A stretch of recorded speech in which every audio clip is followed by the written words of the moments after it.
Cable ဆိုင်ကနေဒီဘက်ပြုလုပ်တဲ့ကိုချိန်မြောက်လူငယ်စကားဝိုင်းနဲ့ကြိုဆိုလိုက်ပါတယ်ပေါ့ပထမဆုံးအနေနဲ့ခါကြတော့ကျွန်တော်လူငယ်စကားဝိုင်းရဲ့ရည်ရွယ်ချက်ပေါ့နော်ကျွန်တော် Green ပြည်တွေမှာဒီမီဒီယာကိုမှကန်နဲ့လုံခြုံစွာအသုံးပြုတတ်စေဖို့အတွက်ကျွန်တော်သတင်းမားတွေကိုခွဲခြားသိစေဖို့နဲ့ဒီမီဒီယာကနေကျွန်တော်ရဲ့အတန်တွေကျွန်တော်ရဲ့ရည်ကြည်မှုနဲ့အတန်ဝိုင်းတို့ပေါ်ပြဖို့အတွက်ရည်ရွယ်ပါတယ်ပေါ့ကျွန်တော်အနေနဲ့ခါကြတော့ဒီအကြံသာကိုဆက်ပြီးတော့ဖတ်ကြပေးပေါ့နော်ပထမအနေနဲ့ခါကြတော့ကျွန်တော်မိတ်ဆက်ခြင်းအစီအစဉ်ပေါ့နော်ဒုတိယအနေနဲ့ခါကြတော့ကျွန်တော်ဒီဆွေးနွေးချက်ပေါ့နော်ဆွေးနွေးသွားမှာဖြစ်တယ်ပထမဆုံးအနေနဲ့ကျွန်တော်မိတ်ဆက်ခြင်းအစီအစဉ်စလိုက်ပါတော့ကျွန်တော်နာမည်ကတော့ပုံငယ်ပဲဖြစ်တယ်လက်ရှိ Cable ဆင်မှာဆိုရင်မီဒီယာနဲ့ logistics တော့ဆောင်ရွက်နေပါတယ်အားလုံးပဲမင်္ဂလာပါပေါ့နော်ကျွန်မနာမည်ကမော်ဘူးမြန်လို့ခေါ်တယ်ပြီးတော့ဒီ KNA မှာခါကြတော့ဒီအမီရဲ့ department မှာပေါ့နော်ME officer အနေနဲ့တောင်းဝင်ပတ်ဆောင်နေမှာဖြစ်ပါတယ်ပေါ့ဟုတ်ပြရတာဝါတာပါတယ်အားလုံးပဲတွေ့ရတော့ဝမ်းသာပါတယ်ကျွန်တော်နာမည်ကတော့တော်ကြီးဆွေးဖြစ်ပါတယ်ဒီဘောလုံးမီဒီယာမှာစီချီအနေနဲ့လို့ဆောင်ရတဲ့ပြောဖြစ်ပါတယ်အားလုံးကျေးဇူးတင်ပါတယ်အားလုံးပဲမင်္ဂလာပါကျွန်မကတော့ဂျူလီယာဖြစ်ပါတယ်ကနေမှာကဒီ program ပိုင်းမှာကဒီ project officer အနေနဲ့တောင်းယူဆောင်ရနေပါတယ်ဟုတ်ပြရတာဝမ်းသာပါတယ်ကလုံးပြရတာဝန်တာပါတယ်ကျွန်တော်နာမည်ကတော့ချမ်းမြလင်းပါလက်ရှိ Green တူနာပြများစီရုံးမှာကSenior Management Team မှာတောင်းယူဆောင်ရနေပါတယ်我们阿尼诺山着，一部都被发呀，你库拉西亚，别人发完一段时间就掉。ခုလိုမိတ်ဆက်ပေးတဲ့ဆောင်းသမားအောင်လို့သူကျေးဇူးတင်ပါတယ်ပေါ့နော်။ပြီးတော့စီစဉ်နေနေတဲ့ခါကျတော့ကျွန်တော်ဆွေးနွေးချက်သွားအောင်ပေါ့နော်။ပထမတခုကကျတော့ကျွန်တော်ဒီ Green ပြည်မှာရှိတဲ့လူငယ်တွေကမီဒီယာကိုဘယ်လိုအသုံးပြုကြလဲပေါ့နော်။ပြီးတော့မီဒီယာကလူငယ်တွေရဲ့အသွေးအမြင်ပေါ်ဘယ်လိုတက်ရောက်မှုရှိလဲပေါ့။အဲ့ဒါဆောင်းသမားတယောက်တော့ဆွေးနွေးပေးလို့ရမလားခုကမိကုန်းတစ်ခုပေါ့နော်မိကုန်းတစ်ပိုင်းဖြစ်တော့ပေါ့နော်ဒီခုလက်ရှိ Green ပြည်မှာလူငယ်တွေကိုမီဒီယာဘယ်လိုအသုံးပြုလဲပထမမိကုန်းခုနေတယ်ကျွန်တော်မြင်တဲ့ဒီမီဒီယာလို့ပြောလိုက်တာနဲ့လူတိုင်းနဲ့မကင်ဘူးပေါ့နော်လူတိုင်းကအသုံးပြုတယ်ကလေးကစားတဲ့မဲ့ကလေးတွေကကြတော့ဒါတကူနားမလည်ကြသေးဘူးနော်မီဒီယာဘယ်လိုမှသူတို့လည်းတုံးတယ်မဲ့နားမလည်ဒါပေမဲ့ဒီကျွန်တော်တို့အရွယ်လူငယ်ဖြစ်တဲ့အချိန်မှာကျတော့မီဒီယာတုံးကြတယ်တချို့ကျတော့တုံးတယ်ဒါပေမဲ့ဘယ်လိုမျိုးဟိုမီဒီယာလို့ခေါ်လဲဆိုလည်းမသိတဲ့လူလည်းတချို့လည်းရှိတော့ဗောနော်အဲကျွန်တော်တို့ဒီလူငယ်တွေကမီဒီယာကိုဘယ်လိုအသုံးပြုလဲဆိုတာပထမတစ်ခုအနေနဲ့ဒီအရွယ်ရောက်ပြီးလူတိုင်းကဒီအများလည်းအဓိကအသုံးပြုနေတဲ့အရာတွေဗောနော်ပထမတစ်ခုအနေနဲ့ဒီ Facebook တို့TikTok တို့ YouTube တို့အဲ့ကနေပေါ့နော်အဲ့ကနေ display ဒီကျွန်တော်တို့အများကြီးအသုံးပြုတဲ့အရာရှိတယ်ပေါ့နော်အဲ့ဒါကိုမီဒီယာအသုံးပြုမှုလို့ကျွန်တော်တရားအနေနဲ့မြင်တာပေါ့နော်ပြီးတော့နောက်တစ်ချက်ကမီဒီယာအသုံးပြုမှုပေါ်ပြတဲ့လူငယ်တွေရဲ့အတွေ့အမြင်တွေရှိလဲဒီလိုမျိုးကြတော့တရားနဲ့တရားတော့အတွေ့တော့မတူနိုင်ဘူးပေါ့နော်ကျွန်တော်အတွေ့အမြင်နဲ့ဆိုတော့ဥပမာဒီခေတ်မှာဆိုဒီမီဒီယာအသုံးပြုခြင်းအဖြစ်လူငယ်တွေရဲ့ပညာရေးပိုင်းလားဒီကွာရေးပိုင်းလားကျမ်းမာရေးလားလူမှုရေးလားဆက်တဲ့ကဏ္ဍတွေအတူတူပေါ့နော်ဒီလိုမျိုးလေ့လာနိုင်ဖို့အတွက်ဒီပြီးတော့သူတို့အတွက်အကျိုးဘယ်လိုရှိအသုံးချနိုင်မလဲဆိုတဲ့အရာတွေကိုအဓိကအသုံးပြုပြီးတော့အကျိုးတရားမှုလည်းအများကြီးရှိတယ်လို့ကျွန်တော်အနေနဲ့မြင်ရပါတော့အခုအနေနဲ့ခါကြတော့ဒီGreen ပြည်နဲ့ပတ်သက်ပြီးတော့တည်င်းတွေဘယ်လိုယုံကြည်ရမလဲပေါ့နော်ပြီးတော့လူငယ်တွေအတွက် social media အသုံးပြုလို့ရမှာတော်တဲ့ဒီ internet တွေပါရှိမလဲပေါ့ဆိုတော့ဒီဆနာကဟာနဲ့ပြန်ပြီးတော့မှဆက်ပြီးပြောရမယ်ဆိုရင်ဒီခုပေါ့နော်လက်ရှိ Green မှာကဒီ social media ကိုကျွန်တော်တို့ကလေးလူငယ်တွေရောပေါ့နော်ပြီးတော့လူကြီးတွေကလေးတွေမကျန်ကျွန်တော်တို့ social media ကိုလည်းအကုန်လုံးသုံးကြတယ်ဒီပေါ်မှာဒီ Starlink နဲ့ပတ်သက်ရင်ဒီ Starlink ကနောက်ပိုင်းကျရင်ပိတ်တယ်မပိတ်ဘူးဆိုတဲ့ဟာမျိုးကဒါတပိုင်းပေါ့လေနော်ဆိုတော့ဒီလက်ရှိအထင်က social media လို့ပြောလို့ရှိရင်ကျွန်တော်တို့ကဒီcommunication ပိုင်းနေ networking ပိုင်းနေပြီးတော့မှဒီကအတိအကျမှာရှိတဲ့information တွေပေါ့နော်ရယူတဲ့အပိုင်းတွေပြီးလို့ရှိရင်ဒီလူမှုရေးပဲဖြစ်ဖြစ်စီးပွားရေးပဲဖြစ်ဖြစ်ပေါ့နော်အဲ့ဒီဟာတွေကိုသိရှိဖို့အတွက်ကိုကျွန်တော်တို့ကဒီ social media ကိုကျွန်တော်တို့ကသုံးကြတာမျိုးဖြစ်တယ်ပေါ့နော် ဆိုအဲ့ဒီမှာဆိုရှင်လည်းဒီကျွန်တော်တို့အနေနဲ့ကတစ်ခါလေးမှာကိုယ့်ရဲ့အမြင်တွေကိုယ့်ရဲ့ဒီခံစားချက်တွေပဲဖြစ်ဖြစ်ကိုယ့်ရဲ့အတွေ့အကြုံတွေပဲဖြစ်ဖြစ်ပြန်ပြီးတော့မှမျှဝေချင်တဲ့ခါမျိုးမှာဆိုလို့ရှိရင်လည်းကျွန်တော်တို့ဒီ social media ကိုသုံးကြတာရှိတယ်ပြီးတော့မှဒီ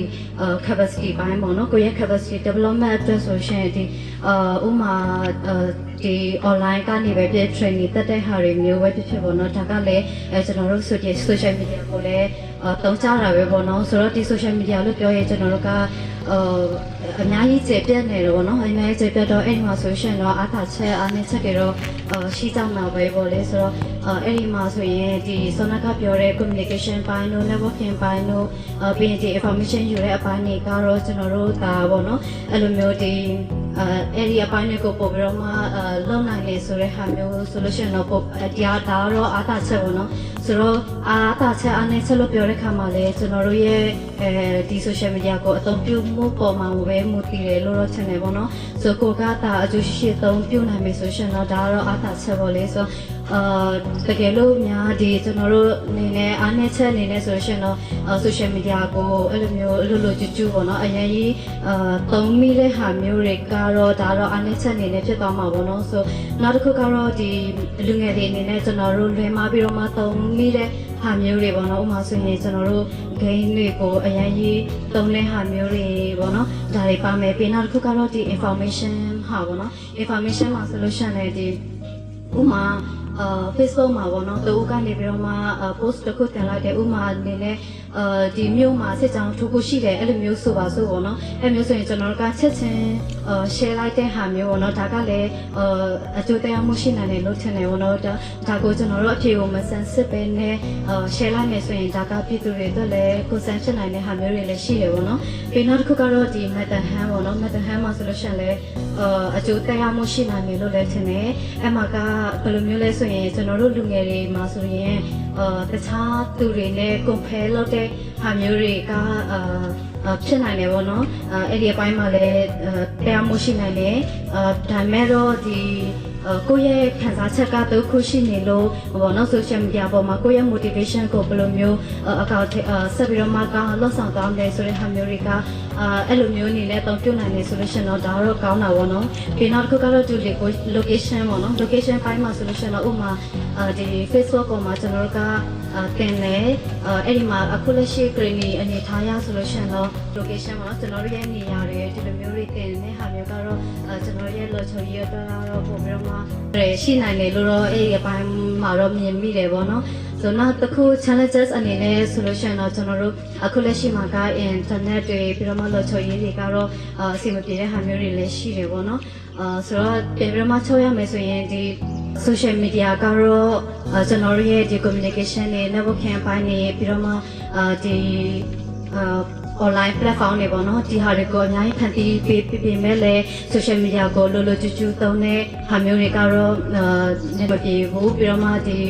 ဥပမာဆောနကပြောတဲ့ game တွေပါတယ်အဲ့ဒီလိုမျိုးတွေပေါ့နော်အကျိုးရှိတဲ့နေရာတွေမှာကျွန်တော်တို့သုံးသပ်မယ်ဆိုရင်တော့အရင်ရေးသုံးဝင်နေပေါ့နော်ဟုတ်ကျေးဇူးတင်ပါတယ်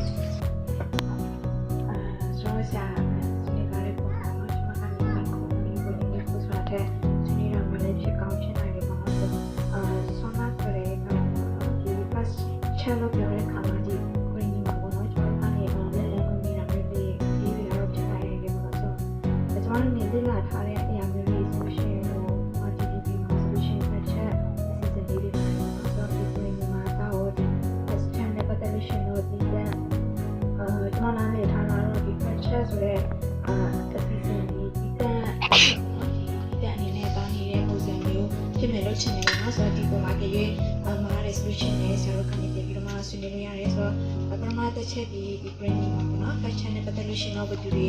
လုံးနေလဲဒီ check တဲ့သူတွေရောရှိတာပေါ့နော်အဲ့ဒါ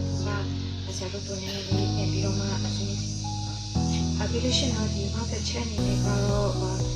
ဆရာတို့ပြောထားတဲ့ပုံမှာပေါ့နော်အဓိကတော့ဒီ media တွေဒီလူထုတွေကိုအဓိကတော့မဖြစ်အောင်ပေါ့နော်အဓိကတော့ဆရာတို့ကလည်းဒီအမြဲတမ်းပြည်သူလူထုတွေရဲ့မျက်နှာဝဲမျက်နှာကိုလည်းဆွဲရအောင်တော့စာပြီးလိုက်ရတယ်ဒီပုံမှာကတော့ဘာနေလဲပေါ့နော်ဒါပေမဲ့ကျမတို့ဒီဖက်မှာလက်ရှိခေတ်ကာလအနေနဲ့ပြန်ပြီးတော့မှချိန်ထိုးမယ်ဆိုလို့ရှိရင်တော့တော်နေကာလပေါ့နော်ဆိုတော့တော်နေကာလမှာတော့ခက်ခဲကြမှာပဲဆိုရင်ဆရာတို့အနေနဲ့ကလည်း ခေခေပြီးတော့မှစိတ်ခေါ်မှုများတဲ့အပိုင်းတွေကတော့အများကြီးရှိလောက်တယ်ပေါ့နော်ဆိုတော့အဲ့မှာကျွန်မဘာအနေနဲ့ပြင်ပြီးတော့မှမေးချင်တဲ့ solution တော့မှဒီတည်မျိုးလက်ခွဲ solution တော့အများကြီးမရတဲ့အပိုင်းလေးတွေကတော့ကျွန်တော်ဆွေးနွေးကြကြတဲ့ပုံမှာဒီတစ်ဖက်ကကျွန်တော်တို့ဒီတော်နယ်ရေးဖက်ကမီဒီယာပေါ့နော်မီဒီယာတွေရဲ့တောင်းနေတဲ့ပုံစံရဲ့ပြီးလို့ရှိရင်ကျွန်တော်တို့ရဲ့တော်လန်နေတဲ့ဒီစစ်အာဏာရှင်စနစ်ပေါ့နော်သူတို့တောင်းနေတဲ့ပုံစံမျိုးတွေမှာကျွန်တော်တို့ဒီဘယ်လိုမျိုးဖြူဟာတွေပေါ့နော်သူတို့မှလည်းမီဒီယာအနေနဲ့ခင်သွားနေတဲ့ဖြူဟာမျိုးလေးတွေကလည်းရှိလောက်မယ်လို့မြင်တယ်ပေါ့နော်အားအများဖြစ်ကျွန်တော်တို့ဗဇာပြရဆိုရင်ဝတ်တီလို့ရှိမယ်ပြီးတော့မှဒီ MRTV တို့ပေါ့နော်ဆိုတော့တို့ဒီတော်လိုင်းရေးဖက်နဲ့ဒီဘလို့ဖက်မှာရှိတဲ့မီဒီယာတွေရဲ့ strategy အနေနဲ့ဘယ်လိုမျိုးကဟာမရှိလဲဆိုတဲ့အရာလေးပေါ့နော်အဲဆရာတို့ဆွေးနွေးပေးနိုင်တဲ့အဆင့်ပြေတယ်ပေါ့နော်ဟုတ်ကျွန်မအနေနဲ့ဒီနေ့ကလေးနဲ့ဆက်ပြန်ပြီးတော့ဆွေးနွေးချင်ပါတယ် Yeah, deadlineဆိုတာကတော့ဒီရဲ့ဆွေးနွေးချက်တော့ဒီကျွန်တော်တို့မီဒီယာသမားဖြစ်လာပြီဆိုတာအဲဒီမီဒီယာမှာဖြစ်နေမှာဒေတာတွေပြီးကြပါတော့မီဒီယာပေါ်တာတွေမီဒီယာရဲ့ခြေဦးတွေအားလည်းသိပြီးတော့နော်ဒီမီဒီယာဘယ်လိုက်မှုဆိုတော့ကျွန်တော်တရားအနေနဲ့ 100% တော့မရှိဘူးလို့ကျွန်တော်မြင်တာပေါ့နော်ဘာဖြစ်လဲဆိုမီဒီယာကိုမီဒီယာချိုးမီဒီယာဆိုလက်ကန်တော့ရှိတယ်ကဒါမျိုးဆိုသူရဲ့မကောင်းကြောင်းပြန်ကြည့်မယ်ဆိုတော့ကိုပဲခါရမှာတောင်းဘာဖြစ်လဲဆိုတောင်းယူတာဆိုတဲ့သူပဲနော်သူတို့တောင်းယူပဲဆိုတော့တကယ်လို့သူတို့မကြိုက်တာဟိုကတော့လုပ်မယ်ဆိုရင်လည်းသူတို့ပဲခါရမှာဒါကြောင့်မလို့မီဒီယာမာဂျာအနေနဲ့ဖြစ်ဆိုတော့ရှုံဒီကလုံချုံရေပေါ့နော်သူတို့တင်သွားယူနေဆိုရင်ဒီကလုံချုံကျွန်တော်အတွေ့အကြုံရကျွန်တော်ပြောမယ်ဆိုတော့ပထမဆုံးကျွန်တော်တင်သွားယူရရှိပေါ့နော်ဒါကြတော့ကျွန်တော် personal ပုံစံကိုဖြည့်သွားတယ်ဖြည့်တော့နော်ဖြည့်ကျွန်တော်ဒီနေ့ကြီးကြလို့ကျွန်တော်တင်သွားယူတယ်ကျွန်တော်ပြန်လာတော့ဒီနေ့ကြီးထားကြတယ်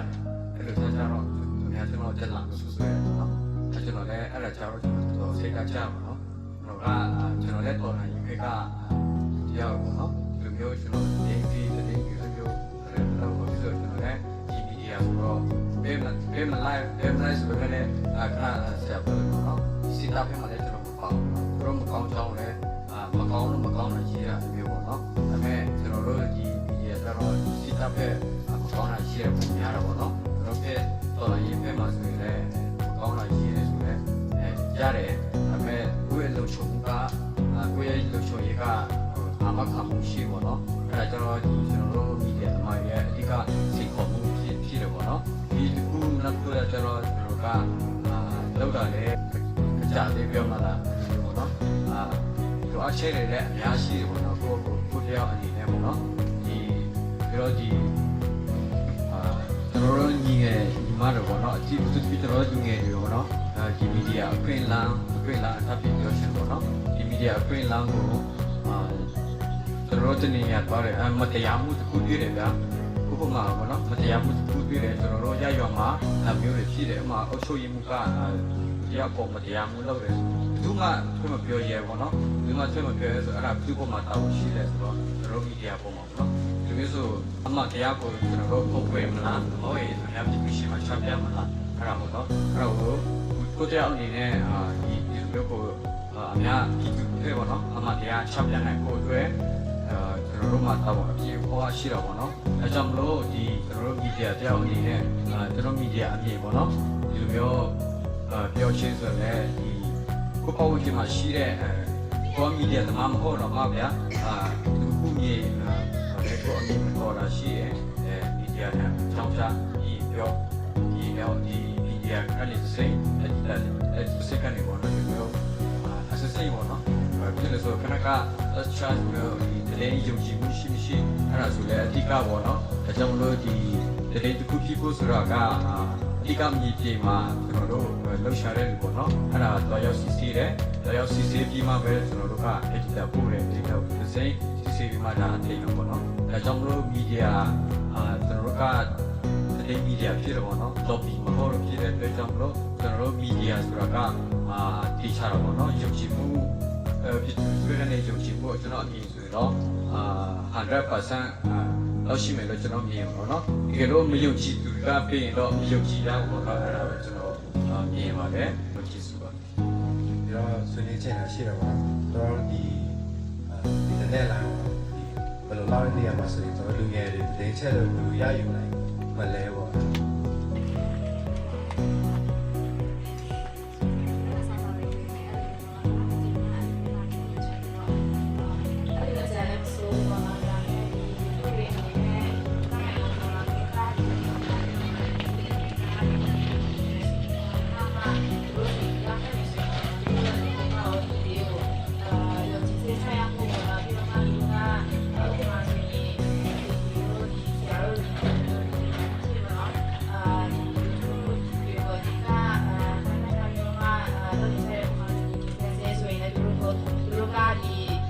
လူထုရဲ့အကျိုးအတွက်ပေါ့နော်အဓိကပဲတော့ဒီကြားတယ်ပေါ့လေပြီးတော့မှဒီဆရာတို့အနေနဲ့ပါပေါ့နော်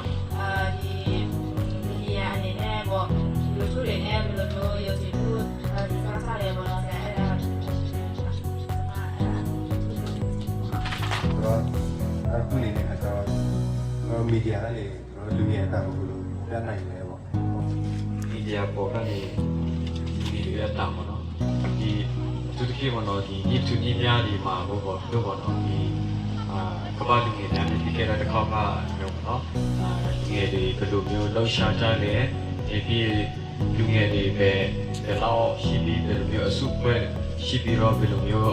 လုံနေပါကြောင်းပြီးတော့ဒီအခုဒီ keep the same နော်ဒီလူငယ်တွေပဲစုပေါင်းတယ်ပြီးတော့ဥပမာကျွန်တော်တို့ဒီစားစုံပေါ့နော်ကျွန်တော်တို့ case တွေနော် creation brand ရဲ့ဒီတာတဲ့လူငယ်စုဖွဲ့တွေပေါ့နော်တို့ဘယ်လိုမျိုးစုပေါင်းပြီးတော့လှုပ်ရှားကြောင်းဆိုတဲ့အတန်ကိုဒါလည်းဒီနေရာမှာချပြဖို့လိုတော့ပေါ့နော်။ဘာဖြစ်လို့ဆိုကျွန်တော်တို့စောင့်ကြည့်တဲ့လူတွေအများရှိတယ်။ကျွန်တော်တို့ဘယ်လိုလုပ်လဲပြီးဒီလူတွေဘယ်လိုမျိုးအကျိုးရှိဖို့အတွက်အကျိုးရှိအောင်လှုပ်ဆောင်ပေးနေလဲဘယ်လိုမျိုးလှုပ်ရှားနေလဲပြီးတော့ကိုယ့်ရဲ့ mission တွေအကြောင်းပေါ့နော်။ဒါကိုလူငယ်အနေနဲ့ပေါ့နော်။ကိုမရှိတဲ့တာဝန်နဲ့ကိုဘာလုပ်နေတဲ့အကြောင်းကိုဒီပြည်သူလူထုချပြဖို့တဲ့ပေါ့နော်။ကိုယ့်ရဲ့အတန်ကိုဒီမီဒီယာကနေတစ်ဆင့်ပြောကြချင်အဖြစ်ပေါ့နော်ဒီကြည့်ရတဲ့ဘယ်ပြောမလဲဒီလူတွေရဲ့ယုံကြည်မှုအနေနဲ့ရရှိဖို့နော်ပြီးတော့နောက်တစ်ခုအနေနဲ့ကျွန်တော်တို့ community မှာအဖွဲ့အစည်းလည်းအများရှိတော့ပေါ့နော်ကျွန်တော်တို့လည်းအဖွဲ့အစည်းရှိတဲ့နာမည်ပဲကျွန်တော်တို့ကြားလိုက်တယ်ဒါပေမဲ့ဘာတွေလုပ်လဲဘာတွေတို့ဘယ်လိုမျိုးရည်ရွယ်ချက်နဲ့ပြုလုပ်ခဲ့လဲအဲ့တော့ကျွန်တော်တို့မသိဘူးပေါ့နော်ဒါကြောင့်မလို့ကျွန်တော်တို့လူငယ်အတန်ကအရေးကြီးတော့ပေါ့နော်ပြီးတော့ကျွန်တော်တို့လူငယ်လည်းအဓိကဒီအနာဂတ်အတွက်ဥဆောင်ရမယ့်လူတွေဖြစ်တယ်ဒါကြောင့်မလို့ကျွန်တော်တို့လည်းကျွန်တော်တို့လုပ်တဲ့အရာတွေဖြစ်စီခြင်းတဲ့အရာတွေကိုပြည့်လည်ချပြဖို့အရေးကြီးတယ်လို့ကျွန်တော်မြင်တာပေါ့နော်ခဏခါဒီကောင်မျိုးပဲကိုယ့်ရဲ့အတန်ကိုပြည်သူလူထုချပြမယ်အဲ့ဒါနဲ့ပဲကျွန်တော်ပြောကြချင်ပါတယ် ဒီမှာကျွန်တော်လူငယ်တွေတက်လာမီဒီယာဘယ်လိုကောင်းလို့စူးစူးရှိလဲ တဲ့မီဒီယာကောင်းကျိုးဆိုးကျိုးဆိုတာကပြန်ကြတော့မတူနိုင်ဘူးနော်ကိုယ့်ရဲ့ခံယူချက်ပုံမှန်လည်းမူတည်သေးတယ်ပေါ့နော်ဒီလိုကိုယ့်အတွက်ကောင်းတဲ့အရာတွေပဲကိုယူပြီးကိုလုပ်မယ်ဆိုရင်ကိုယ့်အတွက်ကောင်းကျိုးများရတာပေါ့နော်ဒါပေမဲ့ဒီမှာလူကစိတ်အမျိုးရှိကြတယ်အတွေ့လည်းမတူကြဘူးပေါ့နော်ခံယူကြရင်လည်းအကောင်းဖက်ပြောအကောင်းဖက်ဖြစ်စေချင်တဲ့လူရှိတယ်လို့ကိုမကောင်းစီချင်တဲ့အရာတွေလည်းရှိတော့ပေါ့နော်အဲကြောင့်မလို့ကောင်းချောင်းမကောင်းသူတရားမှုလို့ရှိလဲဆိုယူတူတရားကိုအသေးကိုအမြင်နဲ့ပေါ်မူတည်တယ်လို့ကျွန်တော်မြင်တယ်ပေါ့နော် ။ဖြေစားတဲ့ပုံမှာမေးကြည့်ချင်တယ်ပေါ့နော်။ဥပမာဒီတည်တစ်ခုကိုဇာရပြီဆိုလို့ရှိရင်ဒါကဒီတည်မရဖက်ကနေတော့တည်ရေးပေးရတော့ပေါ့နော်။အဲ့တော့အမေချစ်ဆိုလို့ရှိရင်ဆရာတို့ကဘယ်လိုမျိုးလိုက်ပြီးတော့မှတေးချလားမတေးချလားဆိုတဲ့ဟာမျိုးဆရာတို့ဘယ်လိုမျိုးလိုက်လဲပေါ့နော်။ဒီမှာ တတိယမှာအဓိကတော့အရင်ကြီးပေါ့နော်ကျွန်တော်တို့ဒီခုဖြစ်ပြီဆိုအဓိကကျွန်တော်တို့မီဒီဒီစီတီလို့ပေါ့နော်မီဒီပြီးသွားတယ်ဒီတော့အဓိကဖြစ်စဉ်ရဲ့အမှုတစ်ခုရဲ့မျက်မြင်ကိုတွေ့ပေါ့နော်အနည်းဆုံးသူတို့ရဲ့သူတို့ကိုအင်တာဗျူးလို့ပေါ့နော်အဲ့ဒါကိုတေချာလားမတေချာလားအဲ့တော့သူတို့မျက်မြင်ကိုတွေ့အင်တာဗျူးပဲမေးတယ်ပြီးပြန်တယ်အဲ့ဒါပြီးတော့ကျွန်တော်တို့ကလက်စစ်ဆေးတယ်ပေါ့နော်အဲ့ကနေကျွန်တော်တို့ကလောကတေချာတယ်မှန်ကန်တယ်ဖြစ်ဆိုကျွန်တော်ကပို့တယ်ပေါ့နော်အဲ့ဒါကနေကျွန်တော်တို့ကပြောမလဲယုံကြည်လို့ရတယ်လို့ကျွန်တော်လည်းပြောချင်ပါပေါ့နော် အခုကပေါ့နော်ဒီလိုပါတယ်ဆွေးနွေးချက်ပေါ့နော် ဘာနေလဲကောမီဒီယာလို့ပြောလို့ရှိရင်ရေးပါမယ် တဲ့အသီးတွေပေါ့နော်ကိုစီတဲ့ဆက်လက်ဖြစ်တဲ့တဲ့ဆက်လက်ကိုသိဖို့ကဒီလူထုတွေကသိဖို့ဆိုလို့ရှိရင်ဒီမီဒီယာနဲ့ရှင်းရမယ်ပေါ့နော်ဆိုတော့ဆရာတို့အနေနဲ့ဆိုတော့ကဒီမီဒီယာနဲ့ပတ်သက်လို့ရှိရင်တောင်းနေတဲ့ policy တွေရှိနေတဲ့အပေါ်မှာမှာဖြစ်ကျမတို့ကလက်ရှိမှာပေါ့နော်ဆရာတို့အနေနဲ့ကိုယ့်ရဲ့မီဒီယာအသီးသီးမှာရည်တည်လာခဲ့တဲ့ခါကအနေနဲ့ရှင်းနေကြမှာပဲပေါ့နော်ဒါပေမဲ့ဒီပေါ်မှာဆရာတို့မှာ international နဲ့ရောဘယ်လိုမျိုးထိပ်ပြီးတော့မှလက်ဆောင်ဖြစ်လဲပြီးတော့မှဒီကိုယ့်ရဲ့အဓိကတော့ဒီ local မှာပေါ့နော်ဒီ local မှာကားနေတဲ့ဟာဒီရှိနေမှာပဲပေါ့နော်ဒီဆန္ဒရာဆရာတို့ပြောတဲ့ဒီစိတ်ကူးမှုတွေကတော့အများမှာပဲရှိနေမှာပဲဒါပေမဲ့လည်းဒီကျမတို့ဒီမီဒီယာလို့ပြောလို့ရှိရင်တော့ဒီ quality အဓိက quality ပေါ့နော်ပြီးတော့မှကောင်းလေးနဲ့တကယ် system စစ်တောင်းနဲ့ကောင်းနေတဲ့ media မျိုးတွေကို information နဲ့ချိန်ထားတာမျိုးတွေရှိသလားပေါ့နော်အခုတော့မေးချင်တယ်ဒါတော့ open နေမှာပေါ့နော်ပြီးတော့နောက်တစ်ခုကတော့ဒီ media လို့ပြောလို့ရှိရင်တော့ဆိုတော့အရေးပါပုံလေးပြောပြီးသားပဲပေါ့နော်ဆိုတော့လက်ရှိမှာဒီ zero အနေနဲ့တောင်းနေပြီပဲ zero ရဲ့နောက် generation အနေနဲ့ပေါ့နော် zero ဘယ်လိုမျိုးဝေထောက်နေလဲဆိုတဲ့အရာမျိုးလေးတွေတော့ကျွန်တော်သိချင်တယ် လည်းဒီအခုချိန်ထိဒီမှာလည်းအရင်တော့အရင်သားတော်လို့လည်းမဟုတ်ဘူးเนาะလူမျိုး generation တွေထုတ်ဖို့ဆိုလည်းသူပြတော့ကျွန်တော်နဲ့အတူလိုက်လာတဲ့သူတွေဖြစ်ကျွန်တော်နဲ့တကယ်အတူသွားရတဲ့သူဖြစ်ပါเนาะတန်းနိုင်ဆိုတော့ကျွန်တော်တားတဲ့အရာနဲ့သူတို့ပြန်သိပေးပေါ့เนาะတက်ပြီးဆိုကျွန်တော်ဒီပြင်စင်းနိုင်တဲ့အချိန်မှာဆိုသူတို့တူလိုက်ရပါเนาะအဲ့ဒါဆိုသူတို့လည်းအတွေ့အကြုံရတယ်သူတို့လည်းမီဒီယာဆိုဘယ်လိုယူရလဲဆိုတော့လည်းသိရတာပေါ့เนาะအမျိုးဆိုကျွန်တော်ကအဲ့လိုမျိုးပဲเนาะမျိုးဆက်တီမေထုတ်ပြတဲ့ကိုပညာဆိုတာတဲ့ကိုတားတဲ့အရာနဲ့သူတို့ကိုတားခင်းစီချင်တယ်အဲ့လောက်ပဲပေါ့เนาะဒီမျိုးဆက်တီမွေးထုတ်ရဆိုတာကကိုကျွန်တော်မီဒီယာကလည်းမတန်းနိုင်တော့ဘူးเนาะကျွန်တော်ဖန်ပိုင်းမှာလည်းတော်တော်အားနေတယ်အဲကြောင့်မို့ကျွန်တော်တို့ဒီသူစီမှာတက်တဲ့လောက်လက်လမ်းနေတော့တကယ်မျိုးဆိုကျွန်တော်တို့မယူနိုင်တဲ့အချိန်ခါမျိုးလည်းရှိတော့ပေါ့เนาะအဲကြောင့်မို့ဒီမျိုးဆက်တီမိထုတ်ဖို့ဆိုတာကတော့ရှင်းကိုတော့ဆောင်းရမယ်တဲ့တော့မဲ့လေစိတ်ဝင်စားစိတ်ဝတနာပါတဲ့ရှင်ရဲ့ကျွန်တော်တို့ဆွေးခေါ်ကိုအသိဉာဏ်လို့ကျွန်တော်ပြောချင်တာပေါ့နော်ကျေးဇူးပါမအနေနဲ့တော့ပြန်ပြီးတော့မှချုပ်ပြီးတော့ဒီနေ့မှာအရင်ဆုံးကျေးဇူးတင်ချင်တယ်ပေါ့နော်တရားမှာလည်းပြည်ပြီးတော့ဒီကတော့ကျွန်တော်တို့ local မှာရှိတဲ့ဒီ media ဌာနအသီးသီးပေါ့နော်ကျွန်တော်တို့ပြည်တဲ့အတိုင်းတချို့လည်းမပါနိုင်ပြင်မဲ့ဆရာတို့ကနေချိန်ပြီးတော့ပေါ့နော်ပါဝင်ပေးတဲ့ကျေးဇူးတင်တယ်ပြီးတော့မှဒီထက်ကပြည်နေတာပြည်စီရကောက်ပဲပေါ့နော်ကျွန်တော်တို့ကနေအချိန်ပေးတဲ့ကျေးဇူးအများကြီးတင်တယ်ပေါ့နော်ဆိုတော့ကျွန်တော်တို့ဒီရက်မှာပြန်ပြီးတော့မှအချုပ်မယ်ဆိုလို့ရှိရင်တော့ဒီမီဒီယာပေါ့နော်ကျွန်တော်တို့ဒီ9ချိန်မြောက်နေစကဝိုင်းမှာမီဒီယာဆိုတဲ့ခေါင်းစဉ်တည်တဲ့ပုံမှာလည်းဒီဆွေးနွေးချက်ကနေတချို့ရနိုင်တဲ့အရာကမီဒီယာဆိုတာပါလေပြီးတော့မှဒီ entertainment ဆိုတာပါလေဆိုတော့ကိုယ်ပြပူတည်နေနေနေပေါ့နော်ဆိုတော့ကျွန်တော်တို့ကမီဒီယာလို့ပြောရင်ဒီ social media လားမီဒီယာဆိုတဲ့ area မှာတချို့ကဒီတော့ကလာလည်းမီဒီယာလို့ထင်နေကြတဲ့အရာမျိုးတွေတော့ရှိတယ်ပေါ့ဆိုကျွန်တော်တို့ဒီရက်မှာဒီလက်ရှိဒီကိုယ့်ရဲ့ data တွေမှာ media ဖွဲ့တွေကဘယ်လိုမျိုးလေးတွေလုပ်နေလဲသူတို့ရဲ့စိတ်ခေါ်မှုလေးတွေကလည်းအစားပြရလိမ့်မယ်လို့မြင်တယ်ပေါ့နော်ဆိုတော့ဒီဟာဒီဆွေးနွေးချက်ကနေသစင်း media ဒီဘယ်လောက်အရေးပါလဲအဓိကတော့ကျွန်တော်တို့ media လို့ပြောလိုက်လို့ရှိရင်တော့ဒီအချက်လက်ပေါ့နော်အချက်လက်ဒီပြချမှတ်ခဲ့တဲ့အချက်လက်တွေ YouTube တွေကလည်းပြင်ပြီးမှဒီချက်လေးပြနိုင်ဖို့ပေါ့နော်ဆိုတော့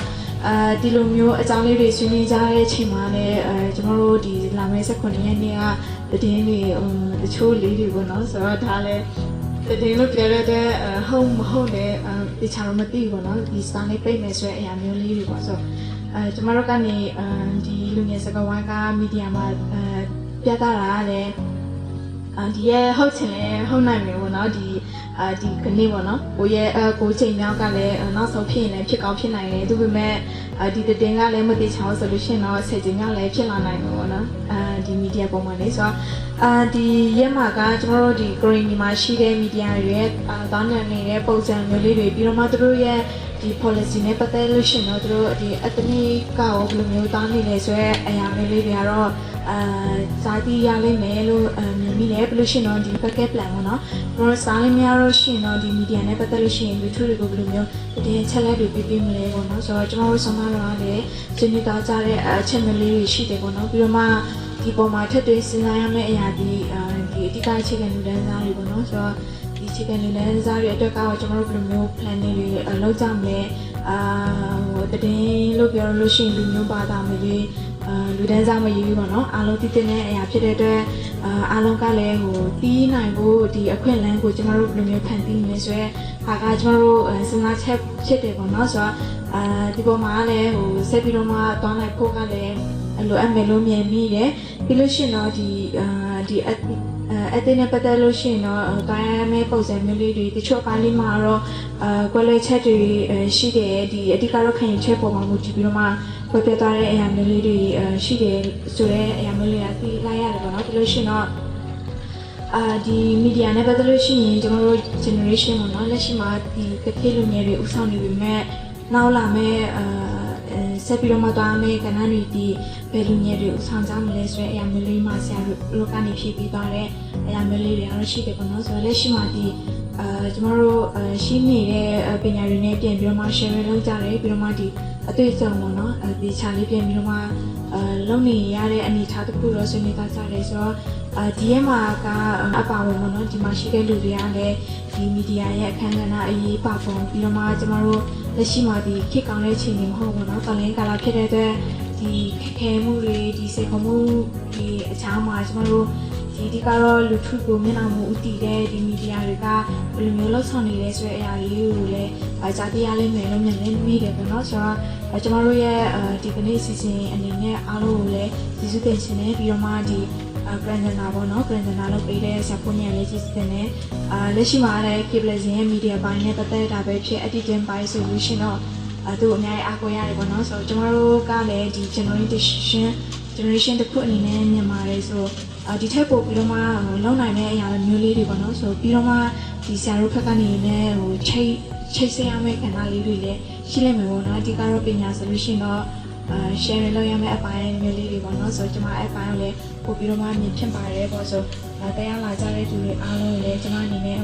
ဒီစုပြင်ချင်တယ်ပေါ့နော်ဟုတ်အဲဆိုကျွန်မဒီလောက်ပဲပြန်ပြီးတော့မှချုပ်ပြီးမှာပေါ့နော်ဆိုဆရာပဲပြန်ပြီးမှချိန်ပြီးပါတယ် ဒီနေ့ဆက်ရရရှိတာဟောမစချောင်းပါเนาะကိုကျင်တော့ပြလို့တဲ့လူတွေဆိုတော့ပြီးဆုံးကြောင်းကျင်ရလိုက်ပါတယ်ဗျ